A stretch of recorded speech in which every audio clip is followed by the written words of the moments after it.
everyone. If you're here because you've done 13 days until now of face yoga, congratulations for making it until the end of this face yoga challenge.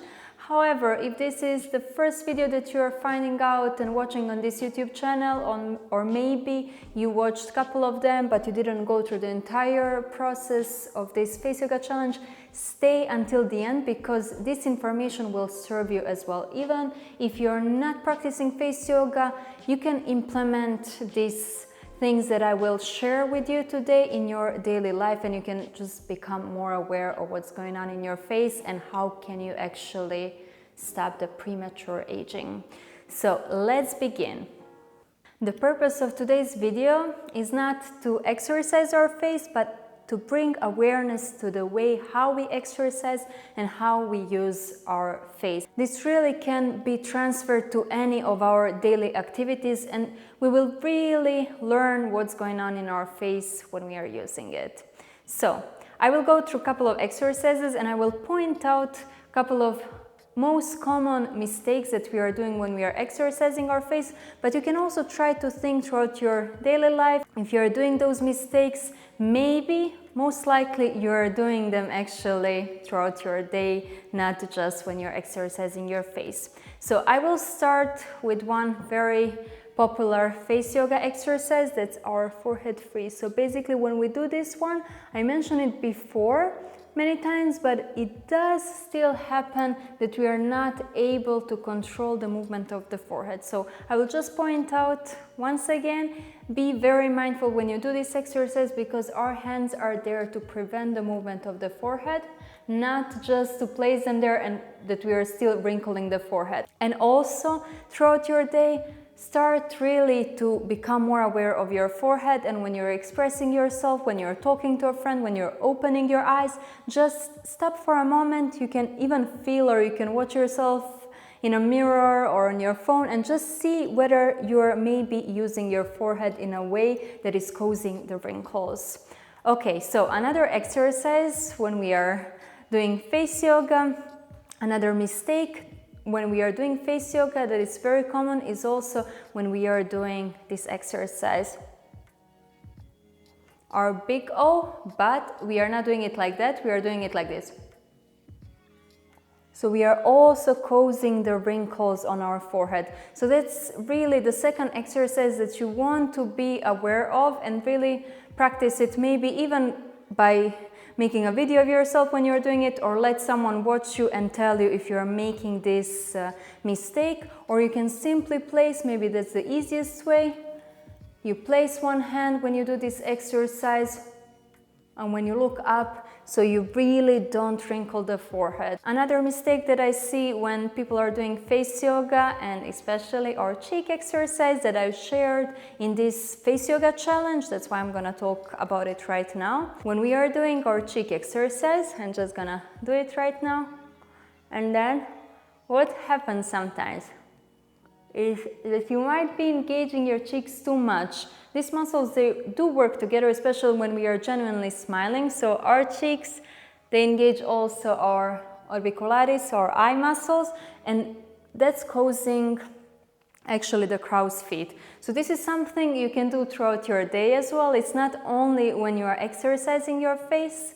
So if you're really smiling a lot, you can also check for yourself whether you are wrinkling the eye area, because there is a way to smile and also to make it natural, and then there is another way to smile that does look more natural, but it's causing the wrinkles. So when we are doing this cheek exercise, now I'm coming back to face yoga, but really this is something that we are doing daily.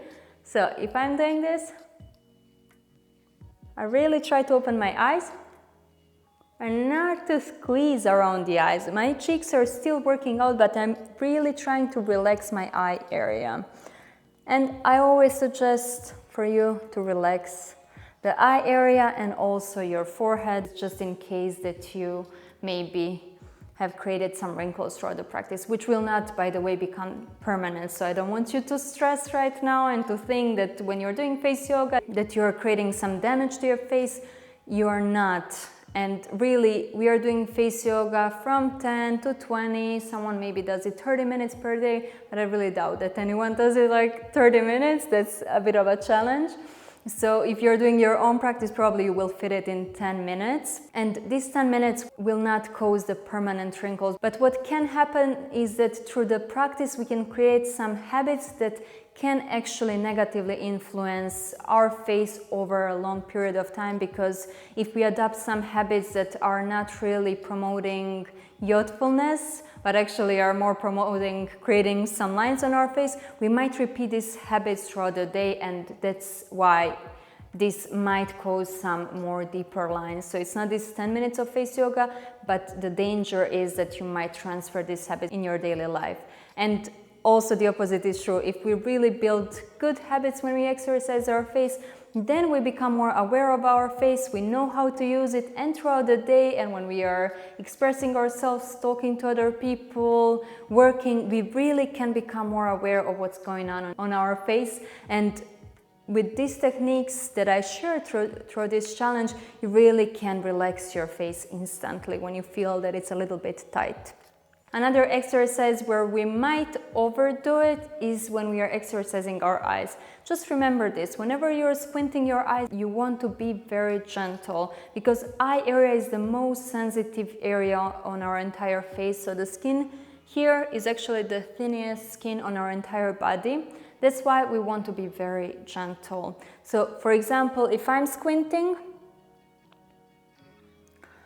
I'm not gonna do this. So I'm not creating 11 lines, and I'm not squinting so much to cause the crow's feet. A little bit less of intensity is better than overdoing it and doing it wrongly. So maybe that's the message that you can remember. And the final thing is actually our body posture. Our body posture is super important for our face as well.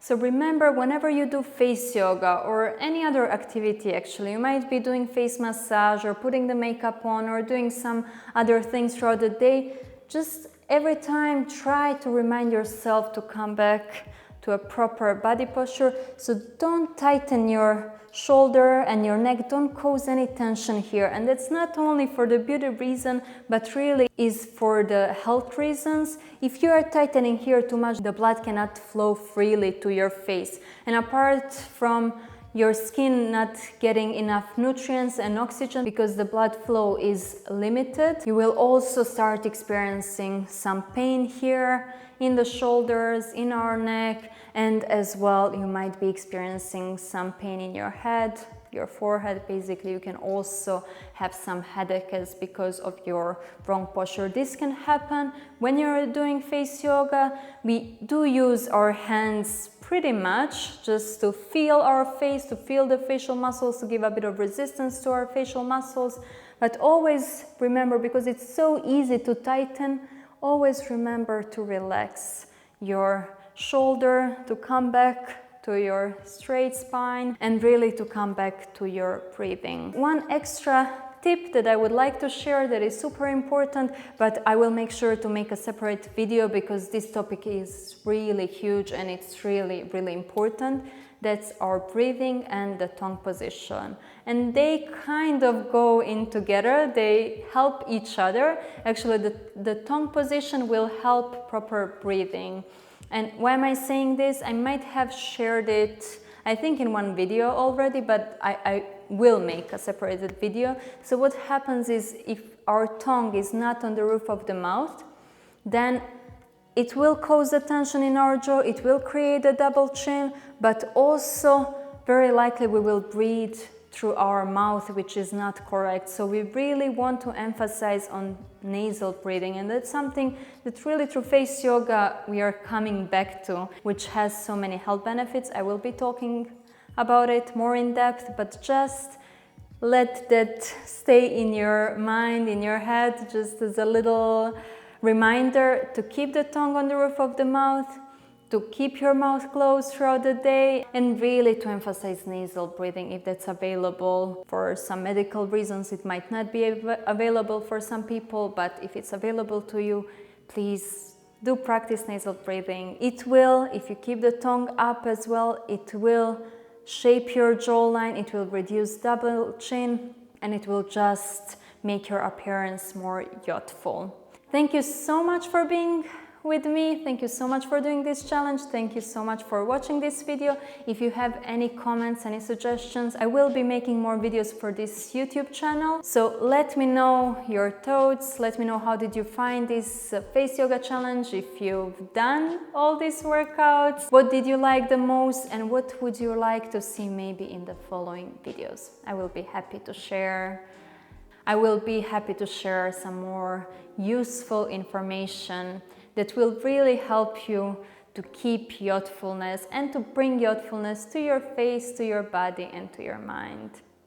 See you soon.